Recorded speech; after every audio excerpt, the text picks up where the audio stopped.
نحمده ونصلي على رسوله الكريم اما بعد فاعوذ بالله من الشيطان الرجيم بسم الله الرحمن الرحيم رب اشرح لي صدري ويسر لي امري واحلل عقدة من لساني يفقهوا قولي.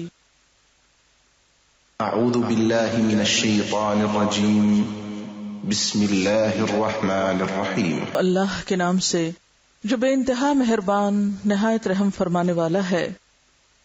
فرمایا تم دونوں یعنی انسان اور شیطان یہاں سے اتر جاؤ، تم ایک دوسرے کے دشمن رہو گے. اب اگر میری طرف سے تمہیں کوئی ہدایت پہنچے تو جو کوئی میری اس ہدایت کی پیروی کرے گا وہ نہ بھٹکے گا نہ بدبختی میں مبتلا ہوگا، اور جو میرے ذکر سے منہ موڑے گا اس کے لیے دنیا میں تنگ زندگی ہوگی اور قیامت کے روز ہم اسے اندھا اٹھائیں گے. وہ کہے گا پروردگار دنیا میں تو میں آنکھوں والا تھا، یہاں مجھے اندھا کیوں اٹھایا؟ اللہ تعالیٰ فرمائے گا ہاں اسی طرح تو ہماری آیات کو جب کہ وہ تیرے پاس آئی تھیں تو نے بھلا دیا تھا، اسی طرح آج تو بھلایا جا رہا ہے. اس طرح ہم حد سے گزرنے والے اور اپنے رب کی آیات نہ ماننے والے کو دنیا میں بدلہ دیتے ہیں، اور آخرت کا عذاب زیادہ سخت اور زیادہ دیر پا کری. جس کسی نے بھی اعراض برتا، غفلت برتی، بے پرواہی برتی، بے نیازی اختیار کی میرے ذکر سے، میری یاد سے، تو میں اس کی سزا اس کو دنیا میں ہی دوں گا. فَإِنَّ لَهُ مَعِيشَةً ضَنْكَا، دنیا کی زندگی اس کے لیے تنگ ہو جائے گی. سب کچھ ہوتے ہوئے بھی اس کا دل خوش نہیں ہوگا، اس کا دل گھٹن کا شکار ہوگا. اور پھر یہ معیشتاً ضنکا صرف دنیا میں نہیں قبر میں بھی ہوگی. قبر کے عذاب میں جو اہم ترین چیز ہے وہ کیا ہے؟ قبر کا تنگ ہونا، تنگی، بھچ جانا.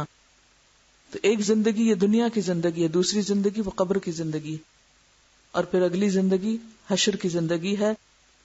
وَنَحْشُرُهُ يَوْمَ الْقِيَامَةِ أَعْمَى، قبر سے وہ پھر اندھا ہو کے اٹھے گا، اور اس وقت انسان کہے گا قَالَ رَبِّ لِمَ حَشَرْتَنِي أَعْمَى، کہے گا یا رب تو نے مجھے اندھا کیوں اٹھایا؟ وَقَدْ كُنْتُ بَصِيرًا، میں تو دیکھنے والا تھا، میری آنکھیں تو ٹھیک کام کرتی تھی، یہ سب کیا ہوا؟ میں تو دیکھ سکتا تھا، دنیا میں تو میری بینائی نہیں گئی تھی، یہ آج میری بینائی کیوں چھن گئی؟ آج میری نظر کیوں چلی گئی؟ یہاں مجھے کیوں اندھا اٹھایا گیا؟ تو اس کو وجہ بتائی جائے گی. قَالَ كَذَلِكَ أَتَتْكَ آيَاتُنَا فَنَسِيتَهَا وَكَذَلِكَ الْيَوْمَ تُنْسَى، ہاں اسی طرح تو ہماری آیات کو جبکہ وہ تیرے پاس آئی تھیں تو نے بھلا دیا تھا. ہماری آیات کے بارے میں تم نے اپنی آنکھیں بند کر رکھی تھیں، ہماری نشانیاں تجھے نظر نہ آتی تھیں، ہمارے کلام، ہماری یاد، ہماری بات کی طرف توجہ کرنے کا تمہارے پاس وقت ہی نہ تھا، وہ تو تمہاری ترجیحات میں سے ہی نہ تھا. وَكَذَلِكَ الْيَوْمَ تُنْسَى، آج تمہاری سزا یہ کہ تم بھی بھلائے جا رہے ہو، تمہارا بھی کوئی پرسان حال نہیں. خلاصہ کیا ہے؟ وَكَذَلِكَ نَجْزِي مَنْ أَسْرَفَ وَكَذَلِكَ نَجْزِي مَنْ أَسْرَفَ، جو بھی حد سے بڑھتا ہے ہم اس کو ایسی ہی جزا دیتے ہیں. وَلَمْ يُؤْمِن بِآيَاتِ رَبِّهِ، اور اپنے رب کی آیات کو مانتا نہیں ہے. نہ ماننے سے کیا مراد ہے؟ قبول نہیں کرتا، عمل نہیں کرتا. وَلَعَذَابُ الْآخِرَةِ أَشَدُّ وَأَبْقَى، اور البتہ آخرت کا عذاب زیادہ شدید ہے اور زیادہ باقی رہنے والا ہے. کس کے مقابلے میں؟ دنیا کی معیشت ضنکا کے مقابلے میں. تو بات یہ ہے کہ کیا یہ سچی بات ہے؟ ذکر کے بغیر دنیا میں زندگی تنگ ہوتی ہے؟ کیا واقعی آپ کو معلوم، اور صرف معلوم نہیں یقین بھی ہے کہ قیامت کے دن کچھ لوگ اندھے اٹھائے جائیں گے؟ کیا واقعی ایسا ہونے والا ہے؟ اور اگر یہ سچ ہے اور ایسا ہی ہونے والا ہے تو پھر ہمیں صرف اپنی ہی نہیں ان سارے لوگوں کی فکر کرنی ہے جو اللہ کے ذکر سے، اللہ کی طرف سے آئی ہوئی نصیحت سے بالکل اندھے بنے ہوئے ہیں اس زندگی میں، اس دنیا میں. یہ اگنور کیے جانے کے لائق بات نہیں، یہ بہت اہم بات ہے. تھوڑی دیر کے لیے آنکھیں بند کر کے تصور کریں اس زندگی کا جس میں انسان دیکھ نہیں سکتا، اور یہ تو پھر صرف دنیا ہے جس میں اگر کسی ایک انسان کی بینائی چلی بھی جائے تو بہت سے لوگ مدد کرنے کے لیے موجود ہوتے ہیں.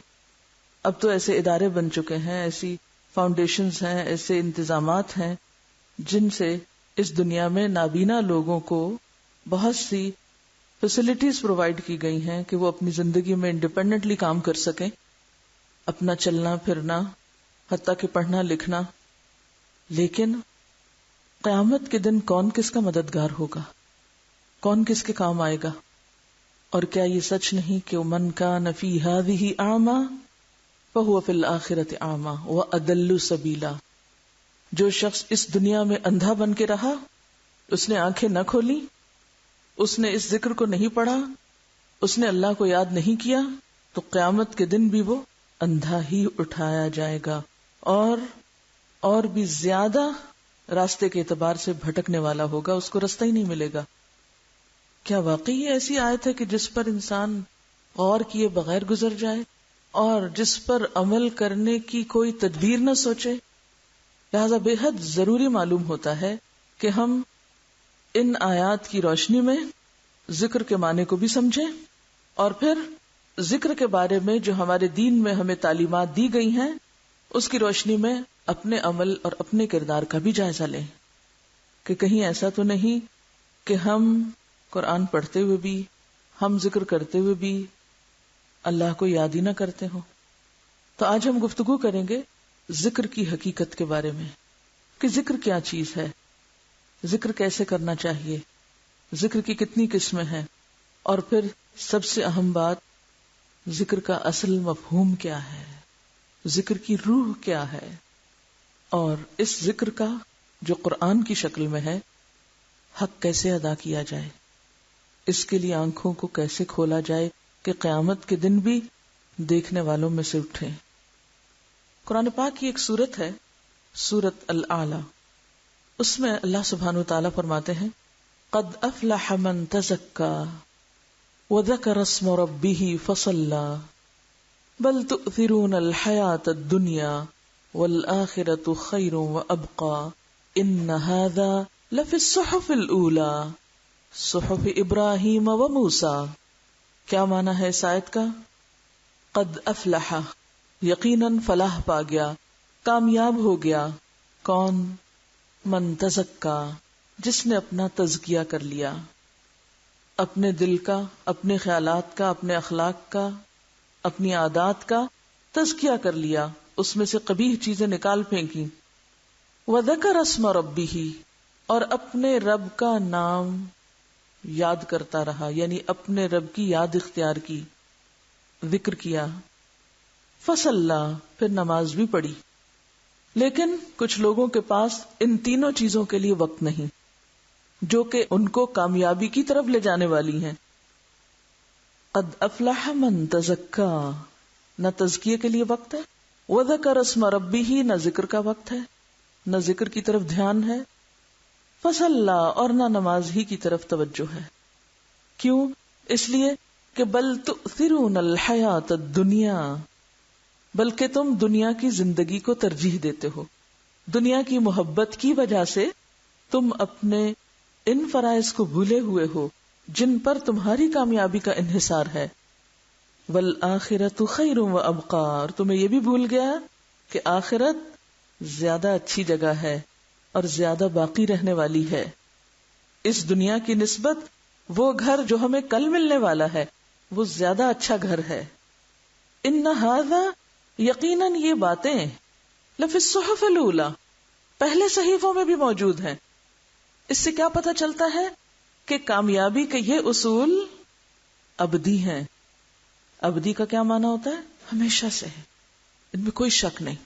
ہر دور میں یہی باتیں پیغمبرانہ تعلیم کا حصہ رہی ہیں، اور خاص طور پر صحف ابراہیم و موسیٰ، ابراہیم اور موسیٰ علیہ السلام کی تعلیمات ان کی کتابوں اور ان کے صحیفوں میں بھی یہی باتیں تھی، یعنی ساری تعلیمات کا نچوڑ یہی ہے.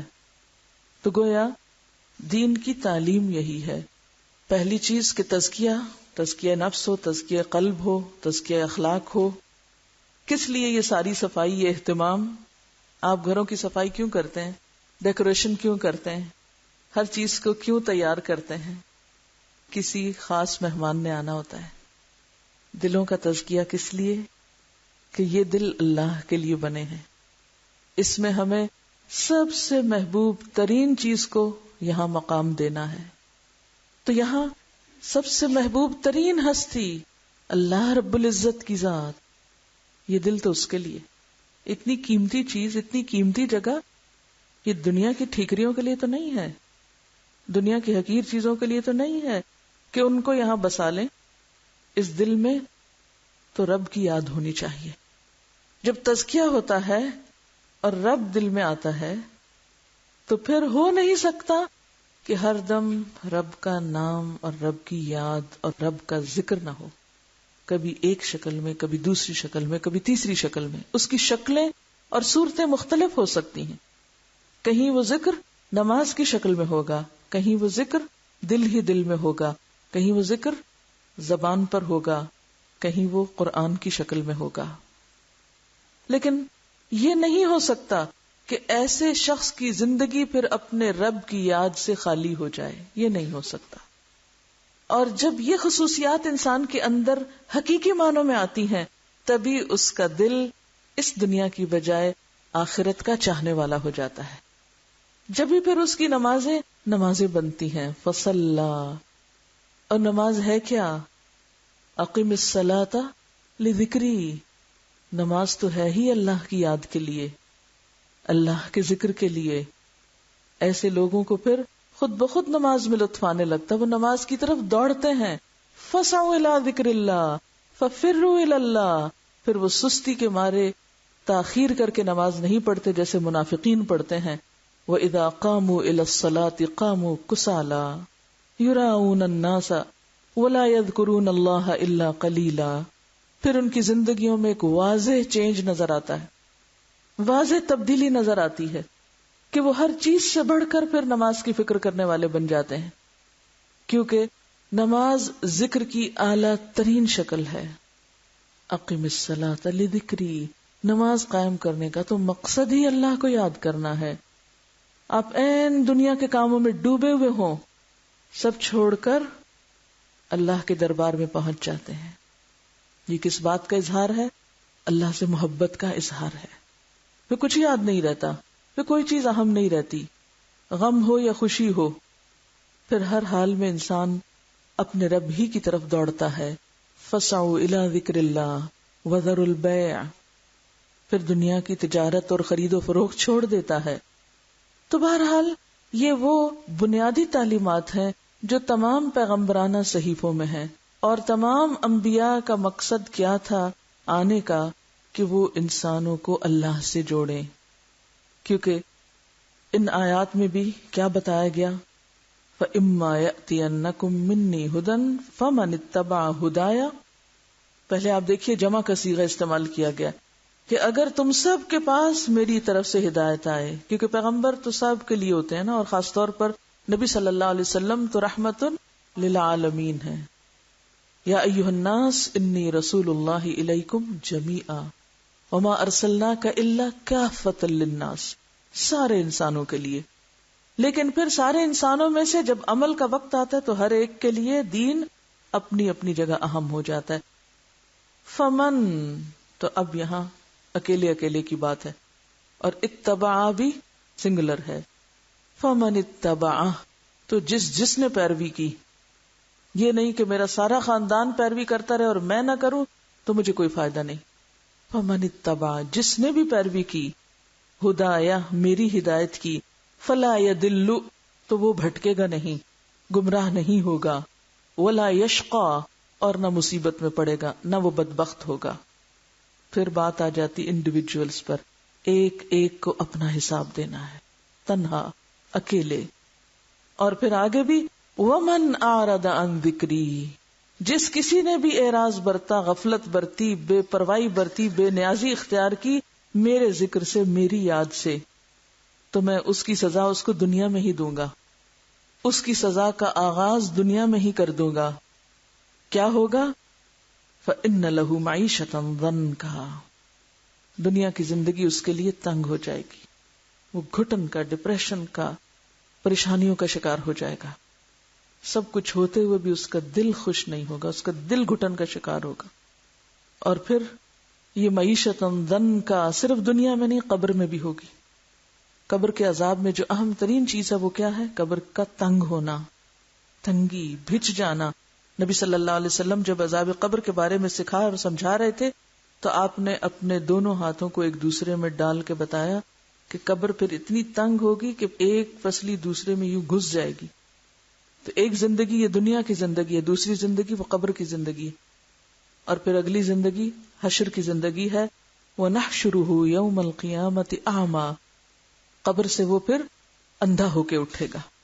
تو بات یہ ہے کہ اگر ذکر یا اللہ کی یاد ہماری کامیابی کے لیے ضروری ہے، دنیا کے سکون کے لیے بھی، کیونکہ الا بذکر اللہ تطمئن القلوب، سنو اللہ کے ذکر سے دل اطمینان پاتے ہیں. دلوں کے لیے ذکر کے علاوہ کسی اور چیز میں چین نہیں.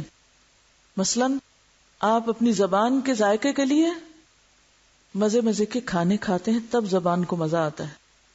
اگر آپ زبان پر اچھے کھانے کی بجائے سونے کی ڈلی رکھ دیں، ہیرے کا ٹکڑا رکھ دیں، کیا ہوگا؟ زبان کو مزہ نہیں آئے گا. ناک کا لطف کس میں ہے؟ ہماری قوت شامہ کا لطف کس میں ہے؟ اچھی خوشبو کے سونگنے میں. اگر آپ اس کے سامنے سونے چاندی کا ڈھیر رکھ دیں اور کہیں سونگو اس کو، تو اس کو تو کوئی مزہ نہیں آئے گا اس میں. اسی طرح اگر ہم اپنے دل میں اللہ کی یاد کی بجائے، اللہ کی محبت کی بجائے، اللہ کے ذکر کی بجائے سونے چاندی کی محبت ڈال لیں تو دل چین نہیں پائے گا. یہ دل کچھ اور مانگتا ہے اور ہم اس کو سونے چاندی اور دنیا کی دولت میں خوش کرنے کی کوشش کرتے ہیں. تو دل کا لطف، دل کا سکون اور دل کا چین اللہ کے ذکر میں ہے. الا بذکر اللہ تطمئن القلوب. اسی لیے ہم دیکھتے ہیں کہ تمام انبیاء نے اپنے اپنے لوگوں کو ذکر کی طرف متوجہ کیا، اور آج بھی دعوت دین دینے والوں کی، تعلیم دین کا کام کرنے والوں کی یہ بنیادی ذمہ داری ہے کہ لوگوں کو اس کی طرف متوجہ کریں. تو اس سلسلے میں ہم دیکھتے ہیں حضرت یحییٰ علیہ السلام کا قول. وہ اپنے لوگوں سے کہتے ہیں وَآمُرُكُمْ أَن تَذْكُرُوا اللَّهَ تَعَالَى، لوگوں میں تمہیں حکم دیتا ہوں، یعنی حکم ہے میرا کہ تم کیا کرو؟ اللہ کو یاد کرو. یعنی صرف مشورہ نہیں دیتا بلکہ حکم دیتا ہوں تم کو. اور ذکر کرنے والا دراصل دنیا کے فتنوں، دنیا کے غموں، دنیا کی پریشانیوں سے ایک محفوظ پناہ گاہ میں آ جاتا ہے، ہر طرح کے خطرات سے محفوظ ہو جاتا ہے، اندرونی بھی اور بیرونی بھی. کیونکہ جب تک بندہ اپنے رب کو یاد کرتا ہے، اللہ اپنے اس بندے کی مدد فرماتا ہے. امام ابن القیم کہتے ہیں کہ ذکر کرنے والے کی مثال ایسے ہی ہے جیسے وہ شخص جس کے پیچھے جلدی سے دشمن چڑھ دوڑے. یعنی اس کے پیچھے کوئی دشمن لگا ہوا ہو. ذرا تصور کریں کہ کوئی پیچھے لگا ہوا آپ کے اور پکڑنے لگا آپ کو. کون ہے دشمن؟ کھلا دشمن، سب جانتے ہیں. کیا وہ کبھی کبھی پیچھے لگتا ہے؟ ہر وقت لگا ہوا ہے اور ہمیں پتہ ہی نہیں، اور ہم اس کا نشانہ بنے ہوئے لٹ رہے ہیں اس کے ہاتھوں. تو فرمایا کہ وہ شخص جس کے پیچھے دشمن چڑھ دوڑے اور وہ بھاگتے بھاگتے بھاگتے جلدی سے کسی مضبوط قلعے میں داخل ہو کے اپنے آپ کو بچا لے.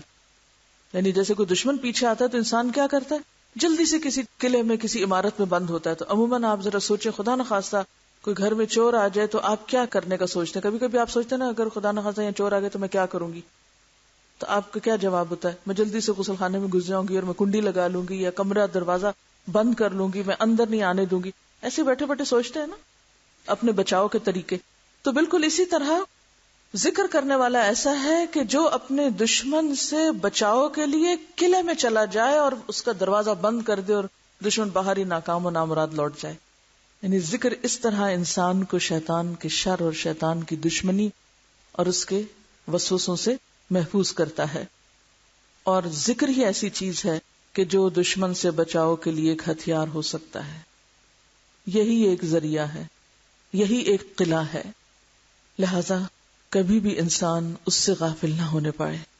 ابن عباس کہتے ہیں شیطان ابن آدم کے دل پر چھاتی تان کے بیٹھا رہتا ہے، بالکل الرٹ۔ چھاتی تان کے بیٹھنے کا مطلب کیا ہے؟ بالکل الرٹ۔ امیجن کریں کہ آپ کا دشمن آپ کے دل پر کیسے بیٹھا ہے، جیسے کوئی حاضر باش فوجی ہو۔ پس جب وہ بھول یا غفلت کا شکار ہوتا ہے یعنی دل، تو فوراً حملہ آور ہوتا ہے، وسوسے ڈالتا ہے، اور پھر انسان جب ذکر کرنے لگتا ہے تو وسوسے رخصت ہونے لگتے ہیں۔ رسول اللہ صلی اللہ علیہ وسلم نے فرمایا، ذکر الہی سے زیادہ انسان کے لیے کوئی چیز عذاب الہی سے نجات دینے والی نہیں۔ اب یہاں میں ذکر عام معنوں میں لے رہی ہوں، جس میں سب طرح کے ذکر شامل ہو جاتے ہیں، ٹھیک ہے؟ یہ ذہن میں رہے، یہاں ذکر کی کوئی ایک خاص مخصوص شکل نہیں مراد، بلکہ اس سے مراد کیا ہے؟ اللہ کی یاد۔ کیونکہ آخر میں بتاؤں گی آپ کو کہ اللہ کی یاد کا مطلب کیا ہے۔ اللہ کے عذاب سے بچانے کے لیے سب سے مؤثر نسخہ کیا ہے؟ اللہ کا ذکر، اللہ کی یاد۔ رسول اللہ صلی اللہ علیہ وسلم نے فرمایا، میں تمہیں تمام اعمال سے بہتر، خدا کے نزدیک زیادہ پسندیدہ، تمہارے درجوں کی بلندی کا ذریعہ، سونا چاندی خرچ کرنے سے بہتر اور دشمنوں سے لڑ کر مرنے اور مارنے سے بھی بہتر چیز نہ بتاؤں؟ صحابہ نے کہا، جی ہاں اے اللہ کے رسول صلی اللہ علیہ وسلم، آپ ضرور بتائیے۔ آپ نے فرمایا، اللہ کا ذکر کرنا۔ گویا ذکر تمام عبادات میں افضل ترین عبادت ہے۔ رسول اللہ صلی اللہ علیہ وسلم نے حضرت معاذ بن جبل سے فرمایا، کیا میں تم کو بتاؤں کہ تمہارے اعمال میں سب سے زیادہ اچھا عمل کیا ہے، اور تمہارے مالک کے یہاں سب سے زیادہ پاکیزہ کیا چیز ہے، اور تمہارے رتبے کو سب سے زیادہ بڑھانے والا کیا عمل ہے؟ تمہارے لیے سونا چاندی دینے سے بھی زیادہ بہتر چیز کیا ہے، اور اس سے بھی بہتر کہ تم کل اپنے دشمن سے ملو، تم ان کی گردنیں مارو، وہ تمہاری مارے۔ تو صحابہ نے عرض کیا، ہاں اے اللہ کے رسول صلی اللہ علیہ وسلم، آپ نے فرمایا، ذکر اللہ تعالی، اللہ کو یاد کرتے رہنا۔ اسی طرح ایک اور روایت میں آتا ہے کہ ایک آدمی نے رسول اللہ صلی اللہ علیہ وسلم سے پوچھا، کیا اللہ کے رسول صلی اللہ علیہ وسلم، مجاہدوں میں سب سے زیادہ اجر کس مجاہد کا ہے؟ آپ نے فرمایا، اس شخص کا جو سب سے زیادہ اللہ کا ذکر کرتا ہے، یعنی جہاد کے ساتھ ساتھ اللہ کو یاد کرتا ہے۔ پھر آدمی نے پوچھا کہ روزہ داروں میں سب سے زیادہ اجر کس کا ہے، یعنی کس روزہ دار کا اجر باقی روزہ داروں سے زیادہ ہے؟ فرمایا، اس شخص کا جو سب سے زیادہ اللہ کا ذکر کرنے والا ہے، یعنی روزہ رکھ کر ادھر ادھر کی لایانی باتیں کرنے کی بجائے زیادہ سے زیادہ اللہ کو یاد کرتا رہتا ہے۔ اسی طرح اس آدمی نے نماز اور زکوٰۃ اور حج اور صدقے کے بارے میں بھی سوال کیا، اور ہر بار آپ یہی جواب دیتے رہے کہ وہ شخص جو سب سے زیادہ اللہ کا ذکر کرتا ہے۔ یہ سن کر حضرت ابو بکر نے حضرت عمر رضی اللہ تعالیٰ عنہ سے کہا، ذکر کرنے والے نیکی میں سب سے آگے بڑھ گئے، ذکر کرنے والے نیکی میں سب سے آگے نکل گئے۔ رسول اللہ صلی اللہ علیہ وسلم نے فرمایا، ہاں ایسا ہی ہے، واقعی بڑھ گئے۔ اس کی کیا وجہ ہے کہ وہ کیوں سب سے آگے بڑھ گئے؟ اس لیے کہ تمام عبادات کا اگر خلاصہ یا مقصد یا روح اگر کوئی چیز ہے تو کیا ہے؟ اللہ کو یاد کرنا۔ اور یہ ہر عبادت کے اندر ہو سکتا ہے اور ہونا چاہیے۔ یعنی جس عبادت میں اللہ کا ذکر نہیں، اللہ کی یاد نہیں، پھر وہ عبادت بے روح عبادت ہے، بے معنی ہے، وہ تو پھر عبادت کا مقصد ہی پورا نہیں ہوا۔ رسول اللہ صلی اللہ علیہ وسلم نے فرمایا، سبق المفردون، قیل وما المفردون یا رسول اللہ صلی اللہ علیہ وسلم؟ قال الذاکرون اللہ کثیرا والذاکرات۔ صحیح مسلم کی روایت ہے، آپ نے فرمایا مفردون سبقت لے گئے۔ دریافت کیا گیا، اے اللہ کے رسول صلی اللہ علیہ وسلم، یہ مفردون کون ہے؟ مفردون کس کو کہتے ہیں؟ فرمایا، کثرت سے اللہ کا ذکر کرنے والے مرد اور عورتیں، یعنی یہاں عورتوں کا بھی الگ طور پر ذکر کیا گیا، ورنہ دین کے باقی اعمال میں یا دین کی باقی جو ذمہ داریاں ان میں عورتیں بھی شامل ہیں۔ آپ صلی اللہ علیہ وسلم نے یہ بھی فرمایا، جس مجلس میں اللہ تعالیٰ کا ذکر نہ کیا جائے اس سے جب لوگ اٹھتے ہیں تو ایسے ہوتے ہیں جیسے گدھے کے مردار سے اٹھے ہیں، اور وہ ذکر سے خالی گھڑی ان پر حسرت کا باعث رہے گی۔ قیامت کے دن ایسی چیزیں اور ایسی جگہیں حسرت کا ذریعہ ہوں گی، انسان ان پر پچھتائے گا اور افسوس کرے گا۔ رسول اللہ صلی اللہ علیہ وسلم نے فرمایا، اہل مجلس جس مجلس میں نہ تو اللہ کا ذکر کریں نہ ہی پیغمبر خدا صلی اللہ علیہ وسلم پر درود بھیجیں تو وہ مجلس ان کے لیے نقص یعنی کمی اور حسرت کا باعث ہوگی۔ اللہ تعالیٰ چاہے تو بخش دے یا عذاب دے۔ یہ ترمذی کی روایت ہے۔ ایک اور جگہ پر آتا ہے، اہل جنت جنت میں جانے کے بعد اگر کسی چیز پر حسرت کریں گے تو وہ ان کی زندگی کے وہ لمحات ہوں گے جن میں انہوں نے اللہ کا ذکر نہ کیا، یعنی فارغ لمحات جن میں وہ خدا کو یاد نہیں کرتے رہے۔ یعنی وہاں پہنچ جائیں گے اپنے مقام مرتبے پر، سکون امن کی زندگی ہوگی، کوئی غم نہیں، کوئی خوف نہیں، کوئی پریشانی نہیں، کوئی دکھ نہیں، کوئی مرض نہیں، بیماری نہیں، بڑھاپا نہیں، کوئی ہم نہیں، کوئی فکر نہیں، کچھ بھی نہیں۔ ہاں ایک حسرت، ایک خلش، ایک دکھ ضرور ہوگا، اور وہ کیا؟ کاش ہم اپنے ان لمحات کو جن میں ہم اللہ کا ذکر کر سکتے تھے اور پھر نہ کیا تو وہ ایسے کیوں گزر گئے، ہم نے وہ وقت ضائع کیوں کیا۔ یہ چیز اہل جنت کے لیے بھی حسرت کا باعث ہوگی۔ تو اس سے آپ اندازہ لگا سکتے ہیں کہ زندگی کے ایام اور مہینے اللہ کی یاد کے بغیر گزارتے چلے جانا کس قدر خسارے اور نقصان کا ذریعہ ہے، اور اس کے برعکس اللہ کو یاد کرنا، اللہ کا ذکر کرنا کتنی رحمتوں کا باعث ہے۔ رسول اللہ صلی اللہ علیہ وسلم نے فرمایا، ذکر الہی کے لیے کوئی قوم جب اور جہاں بیٹھتی ہے تو ملائکہ ان پر گھیرا ڈال لیتے ہیں، فوراً فرشتے وہاں پہنچ جاتے ہیں، رحمت الہی کا سایہ ہو جاتا ہے، سکینت اور اطمینان نازل ہونے لگتی ہے، اللہ تعالیٰ اپنی مجلس میں ان کا تذکرہ کرنے لگ جاتے ہیں، یعنی ایسے لوگوں کا ذکر آسمان پہ ہونے لگتا ہے۔ ترمذی میں عبداللہ بن بسر سے مروی ہے کہ ایک آدمی نے کہا، اے اللہ کے رسول صلی اللہ علیہ وسلم، خیر اور نیکی کی بہت سی چیزیں ہیں، بہت کام ہے، نیکی کی کئی قسمیں ہیں، مگر میں ان سب کو کر نہیں سکتا، یعنی میرے بس میں نہیں کہ سارے ہی نیکی کے کام کروں۔ شاید آپ کے دل میں بھی کبھی یہ خیال آیا ہو کہ اتنی ساری باتیں پتہ چل گئی ہیں، کیا کیا کریں گے اور کیا نہیں کریں گے، بہت کچھ کرنا بھی چاہتے ہیں لیکن اتنی زندگی نہیں، ہمت نہیں، وسائل نہیں، تو کیا کریں؟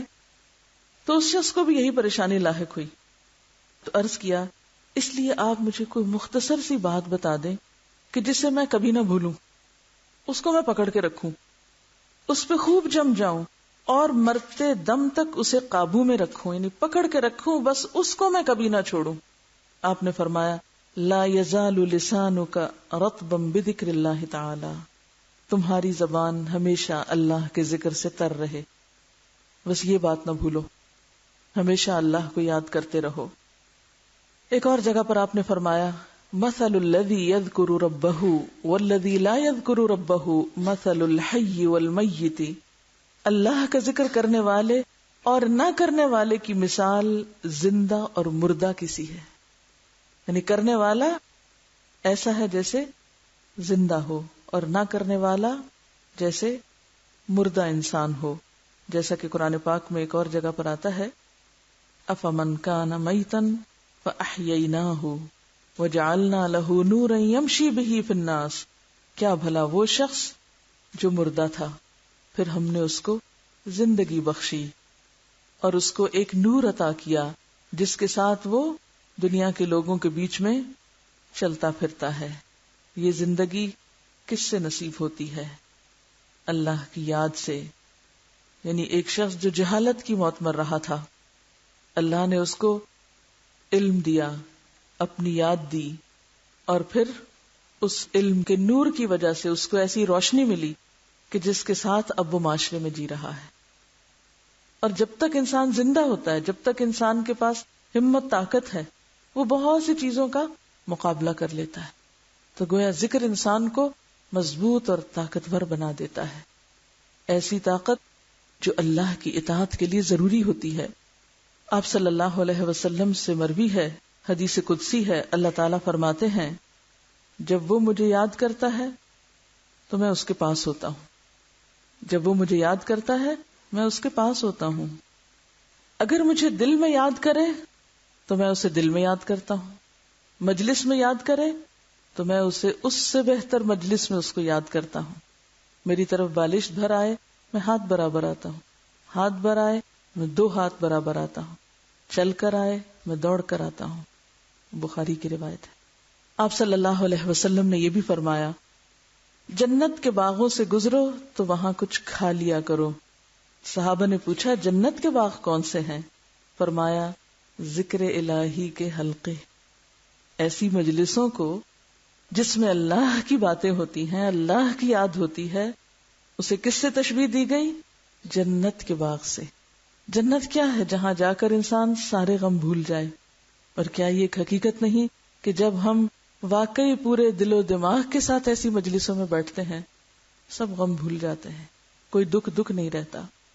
ایک عجیب سکون اور خوشی اور اطمینان اور ایک راحت اور سکینت محسوس ہوتی ہے. آپ صلی اللہ علیہ وسلم سے مروی ہے، حدیث قدسی ہے، اللہ تعالیٰ فرماتے ہیں وہ بندہ میرا پورا غلام ہے، یعنی پورا بندہ ہے جو مرتے دم تک مجھ کو یاد رکھتا ہے. اور مرتے دم تک وہی یاد رکھ سکتا ہے جس کو صحت کی حالت میں، طاقت کی حالت میں اللہ کو یاد کرنے کی عادت ہو. اسی لیے بہت سے ایسے لوگوں کے واقعات آپ نے پڑھے اور سنے ہوں گے کہ جو نزا کے عالم میں بھی اللہ اللہ کر رہے ہوتے ہیں، اللہ کی باتیں کر رہے ہوتے ہیں. اور کچھ لوگ مرتے وقت بھی جس چیز سے محبت ہوتی ہے، کسی کاروبار سے یا تجارت سے یا پھر کسی انسان سے یا کسی کرکٹر سے یا کسی اور سے، مرتے وقت بھی اسی کی باتیں کر رہے ہوتے. اور یہ ایک فیکٹ ہے. کسی نے ایک ریسرچ کی تھی اور اس نے 100 ایسے لوگوں کے تجربات اور مشاہدات ریکارڈ کیے اور بیان کیے کہ جو ڈیتھ بیڈ پہ تھے کہ وہ آخری وقت میں کیا باتیں کرتے ہیں. اور دیکھا یہ گیا کہ جیسی باتیں لوگوں کی حالت بیداری میں ہوتی تھی، زندگی میں ہوتی تھی، ڈیتھ بیڈ پہ بھی وہ انہی چیزوں کے بارے میں بات کر رہے ہوتے تھے. بستر مرگ پر بھی وہ انہی چیزوں کے بارے میں بات کر رہے ہوتے تھے. کیونکہ جو چیز کثرت سے ہماری زندگی میں ہوتی ہے نا، وہی خوابوں میں نظر آنے لگتی. جو چیز ہمارے دل کو لگ جائے، مثلا کسی امتحان کا خوف، تو خواب میں بھی ہم پرچہ لکھ رہے ہوتے ہیں، ٹیسٹ کی تیاری کر رہے ہوتے ہیں. یا کسی انسان کی محبت، تو پھر خوابوں میں بھی ہمیں وہی نظر آ رہا ہوتا ہے. ایک قدرتی بات ہے. تو جس دل میں اللہ کی یاد گھر کر جائے، پھر حالت بیداری میں بھی اور خواب میں بھی اور زندگی میں بھی اور مرتے وقت بھی پھر وہ اللہ ہی کو یاد کرتا ہے. ایسا ہی بندہ اللہ اس کو اپنا مکمل بندہ قرار دیتا ہے کہ یہ میرا ہے. اور جس کو اللہ اپنا کہہ دے، پھر اس سے بڑھ کر اس کے لیے اور کوئی درجہ اور گریڈ اور رتبہ اور مقام کیا ہو سکتا ہے. دنیا کے بڑے بڑے عہدے اور دنیا کی بڑی بڑی ترقی اس کے سامنے ہیچ ہے کہ کسی کو مالک کائنات اپنا کہہ دے کہ یہ میرا پورا بندہ ہے. قرآن پاک کو اگر ہم دیکھیں تو اس میں بھی ہمیں بہت ساری ایسی آیات ملتی ہیں کہ جن میں ذکر کی کثرت یا بار بار ذکر کرتے رہنے کی تلقین کی گئی ہے. مثلا سورۃ الاحزاب میں اللہ تعالیٰ فرماتے ہیں یا ایھا الذین آمنوا اذکروا اللہ ذکرا کثیرا. اے لوگو جو ایمان لائے ہو، اللہ کا ذکر کیا کرو، اللہ کو یاد کیا کرو. کتنا؟ ذکرن کثیرا، بہت بہت زیادہ، کثرت سے، زیادہ سے زیادہ. حتیٰ کہ آپ دیکھیے کہ عبادات کے بعد بھی، حج کے بعد فرمایا فَإِذَا قَضَيْتُم مَّنَاسِكَكُمْ فَاذْكُرُوا اللَّهَ كَذِكْرِكُمْ آبَاءَكُمْ أَوْ أَشَدَّ ذِكْرًا. جب احکام حج ادا کر لو تو اللہ کا ذکر اس طرح کرو جس طرح اپنے باپ دادا کا تذکرہ کرتے ہو، بلکہ اس سے بھی زیادہ ذکر.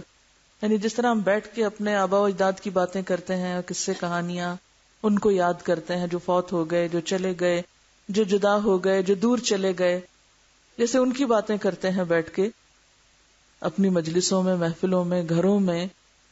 اس سے زیادہ بڑھ کر کہیں بیٹھ کے اللہ کو بھی یاد کیا کرو. کیونکہ ذکر محض تنہائی میں نہیں، محض دل میں نہیں، محض ایک خاص مخصوص طریقے کا ورد نہیں، بلکہ اس کے کئی طریقے ہیں جن کا آگے ذکر آئے گا. پھر اسی طرح میدان جنگ میں سورۃ الانفال میں فرمایا یا ایھا الذین آمنوا اذا لقیتم فئۃ فاثبتوا واذکروا اللہ کثیرا لعلکم تفلحون. اے ایمان والو، جب کفار سے مقابلہ کرو تو ثابت قدم رہو اور کثرت سے خدا کا ذکر کرو. یعنی میدان جنگ میں بھی، جیسے ایک شاعر کا شعر ہے وَلَقَدْ ذَكَرْتُكِ وَالْخَطِّيُّ يَخْطُرُ بَيْنَنَا. ایک شاعر اپنی محبوبہ کو کہتا ہے کہ میں نے تمہیں اس وقت بھی یاد کیا تھا جب ہمارے درمیان نیزے چل رہے تھے.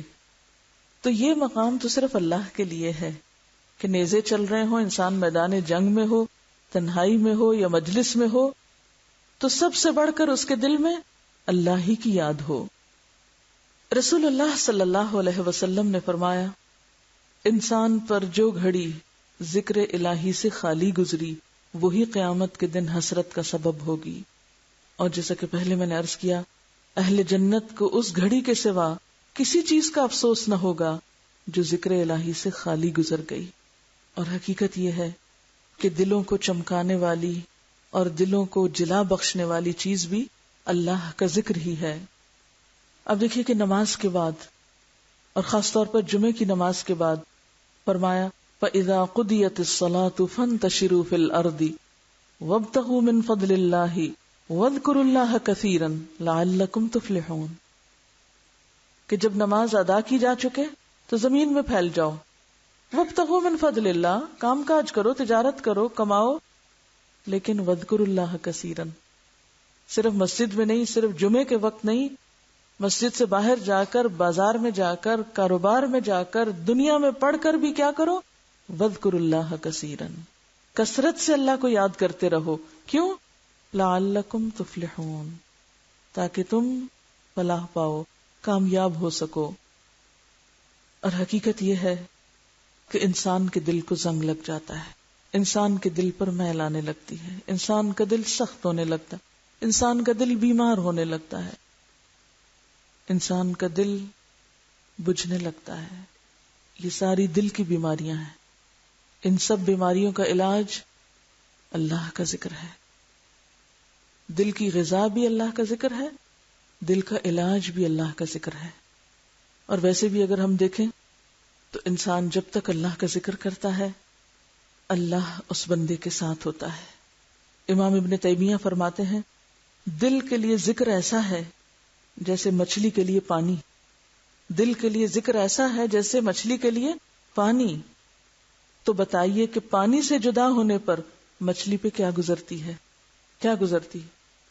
آپ کو معلوم ہے نا کہ اب سونامی ڈیزاسٹر میں سب سے پہلے کیا ہوا ہے، زمین پھٹی ہے اور جو سمندر کا پانی سطح زمین پر تھا وہ سمندر کے اندر جانے لگا، سک ہونے لگا، زمین اس کو سک کرنے لگی. اس کے نتیجے میں جب پانی تیزی کے ساتھ زمین کے اندر گیا تو جو مچھلیاں تھیں سمندر میں وہ تڑپنے لگی اور بہت سے لوگ ان کو پکڑنے آ گئے. اس وقت بھی عبرت کی نگاہ نہیں تھی کہ یہ کیا ہوا. کبھی ایسا نہیں ہوا کہ پانی اس طرح نیچے اتر جائے زمین کے. یہ تو قیامت کی نشانیوں میں سے، یہ تو کوئی بڑی بلا ہے، کوئی بڑی آفت ہے کہ اذا البحار فجرت. تو آپ ذرا اس نظارے کو امیجن کریں کہ پانی سمندر کا ہٹ جائے اور مچھلیاں، کیا حالت ہوگی ان کی. کبھی تڑپتی مچھلیاں دیکھی ہیں؟ تو بالکل اسی طرح جو دل اللہ کا ذکر نہیں کرتے اسی طرح تڑپتے رہتے ہیں، بے چین رہتے ہیں. وہ کہتے سمجھ نہیں آتی کہ آخر کیا ہے دل میں، کیا غم ہے. سب کچھ تو ہے پھر بھی کیوں دکھی ہیں؟ کیونکہ اللہ کی یاد نہیں. اور اللہ کی یاد کو بھی وہ صرف چند وظیفے وظائف میں سمجھتے ہیں. یعنی ذکر کا بھی چونکہ صحیح مفہوم نہیں پتا ہوتا، اس لیے بعض لوگ ذکر کر کے بھی پیاسے ہی رہتے ہیں، ذکر کر کے بھی ان کو صحیح پانی نہیں ملتا. تو ذکر کرنے کا سب سے بڑا فائدہ یہ ہے کہ انسان کو اللہ کی مدد اور تائید حاصل ہوتی ہے. پھر یہ کہ شیطان دور بھاگتا ہے، شیطان سے انسان محفوظ ہوتا ہے. شیطان کے منصوبوں کو ناکام بنا دیتا ہے. وہ اتنی پلاننگ کر کے آتا ہے آپ کو بہکانے کے لیے، آپ اللہ کی یاد میں مشغول ہیں، اس کو منہ کی کھانی پڑتی ہے، ذلیل و رسوا ہو کے لوٹتا ہے. پھر اسی طرح اللہ کی رضا اور خوشی کا سبب بھی ذکر ہی سے ہوتا ہے. ذکر دل کے لیے بھی روشنی ہے اور چہرے کے لیے بھی روشنی ہے. ذکر دنیا کی روزی کی کشائش کا سبب بھی ہے، کیونکہ عدم ذکر میں معیشت دن کا تنگ زندگی، تکلیف کی زندگی کی بات کی گئی. ذکر ہی انسان کے اندر اللہ کی محبت میں شدت پیدا کرتا ہے، کیونکہ جس چیز کو آپ بار بار یاد کرتے رہے نا، اس کی محبت بڑھتی چلی جاتی ہے، اور جس کو یاد کرنا آپ چھوڑ دیں اس کی محبت خود بخود کم ہونے لگتی. پھر ذکر ہی ایسی چیز ہے کہ جس سے انسان احسان کے درجے کو پہنچتا ہے. ان تعبد اللہ کأنک تراہ، گویا تم اس کو دیکھ رہے ہو. پھر اسی طرح انسان کے اندر جو بصیرت ہے، غور و فکر کی صلاحیت ہے، اور انسان پر حکمتوں کے دروازوں کا کھلنا، یہ سب بھی اللہ کی یاد سے ہوتا ہے. کیونکہ دل بہتر طور پہ کب کام کرتا ہے؟ جب اس کو اس کی غذا مل جاتی ہے، خوراک مل جاتی ہے، وہ صحت مند ہوتا ہے، طاقتور ہوتا ہے. جب دل کے اندر اللہ کی ہیبت آتی ہے، اللہ کی محبت آتی ہے، اللہ کی یاد آتی ہے، اس میں سرشار ہوتا ہے، تو اس کی نگاہیں، اس کی زبان، اس کے کان اور طرح کام کرنے لگتے ہیں. اس کی پوری شخصیت پہ اثر انداز ہوتا ہے ذکر. یہ جو باتیں میں نے آپ کو بتائی ہیں، یہ دراصل صرف باتیں نہیں ہیں. کچھ لوگوں نے عملی طور پر اس کا تجربہ بھی کیا ہے، اس کا ایکسپیرینس بھی کیا. امام ابن قیم کہتے ہیں کہ ایک دفعہ مجھے ابن تیمیہ کے ہاں جانے کا اتفاق ہوا. ان کے شاگرد تھے. کہتے ہیں کہ وہ عام حالات میں بھی ان کے ساتھ رہے اور جیل میں بھی ان کے ساتھ رہے، یعنی زندگی بھر ان کے ساتھ رہے، اور ان کے فوت ہونے کے بعد ان کی کتابوں کو آگے پھیلانے والے اور ان کے نظریے کو عام کرنے والے بھی وہی تھے. تو اپنے استاد کی خدمت میں حاضر ہوتے ہیں، تو کہتے ہیں کہ میں نے دیکھا کہ آپ نے صبح کی نماز پڑھی اور پھر وہیں بیٹھ کر تقریباً دوپہر تک ذکر الہی کرتے رہے. ذکر سے فارغ ہو کے میری طرف متوجہ ہوئے، کہنے لگے یہ میرا ناشتہ تھا، اگر یہ نہ کھاؤں تو میری قوت کم ہو جائے گی. اس کے مطلب نہیں کہ وہ روز ایسے کرتے تھے اور سارے کام کاج چھوڑ کے بیٹھے ہوئے تھے، لیکن کبھی کبھار وہ اس طرح بھی اللہ کو یاد کرتے تھے کہ ایک نماز پڑھی اور پھر دیر تک اسی پہ بیٹھے رہے اور اللہ کو یاد کرتے رہے، غور و فکر کرتے رہے. ایک دفعہ فرمایا، بعض دفعہ میں اپنے نفس کو دم دے کر، یعنی ذرا سا سکون لے کر، اس لیے قدرے آرام کر لیتا ہوں کہ دوبارہ زیادہ مستعد ہو کر ذکر کر سکوں. یعنی میں تو آرام بھی اس لیے کرتا ہوں کہ زیادہ بہتر کام کروں. اور فزیکلی بھی انسان اسی وقت زیادہ ایکٹیو اور نشیط ہوتا ہے جب اس کا دل بہتر طور پہ کام کرتا ہے. دل کا کیا کام ہے؟ پورے جسم کو، جسم کے ایک ایک بال کو، ایک ایک سیل کو خون پہنچانا. اور اگر وہ نہ پہنچے تو کیا ہوگا؟ جسم کے کسی حصے کو خون نہ پہنچے، کیا بنے گی؟ ڈیڈ ہو جائے گا. تو اسی طرح جب دل میں اللہ کی یاد نہیں ہوتی تو باقی زندگی کے کاموں میں بھی پھر کچھ نہیں ہوتا، لہٰذا وہ سارے عمل بے روح ہونے لگتے ہیں، بیکار ہونے لگتے ہیں. تو دل کی زندگی ذکر میں ہے اور انسان کی زندگی دل کی زندگی میں ہے.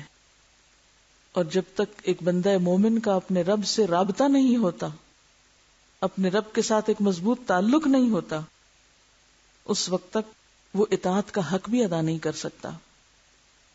پھر آپ دیکھیے کہ جب تک ہم اللہ کی بات کرتے ہیں یا اچھی بات کرتے ہیں یا دل میں اللہ کو یاد کرتے ہیں تو ہم جھوٹ، چغلی، غیبت، شکایتیں، ان ساری چیزوں سے بچتے ہیں. یہ سارے شر کس وقت ہمارے اوپر امڑ آتے ہیں؟ جب ہم اللہ کو بھولتے ہیں. کوئی شخص اللہ کو یاد رکھتے ہوئے جھوٹ نہیں بول سکتا، بول ہی نہیں سکتا. اور اگر انسان ہونے کے ناطے کمزوری سے اس کے منہ سے نکل بھی کچھ جائے تو فوراً پلٹے گا، کیونکہ فرقان ہے نا اندر، اور چین ہی نہیں لینے دے گا. اسی طرح اگر غیبت کرنے لگ جائے تو فوراً احساس ہو جائے گا. اذا مسهم طائف من الشیطان تذکروا، انہیں فوراً سمجھ آ جاتی کہ ہم کچھ غلط کر رہے ہیں، فوراً رک جائے گا. تو گویا ذکر سے ایک ایسی طاقت انسان کو نصیب ہوتی ہے کہ جس کی وجہ سے وہ بہت سی برائیوں سے خود بچنے لگتا ہے. یہ کبھی ہو سکتا ہے کوئی شخص ذکر کرے اور پھر کسی کی چیز چرا لے، بسم اللہ پڑھ کے کسی کی چیز اٹھائے؟ یہ ہو سکتا ہے؟ نہیں. یہ شیطانی کام کوئی کس وقت کرتا ہے؟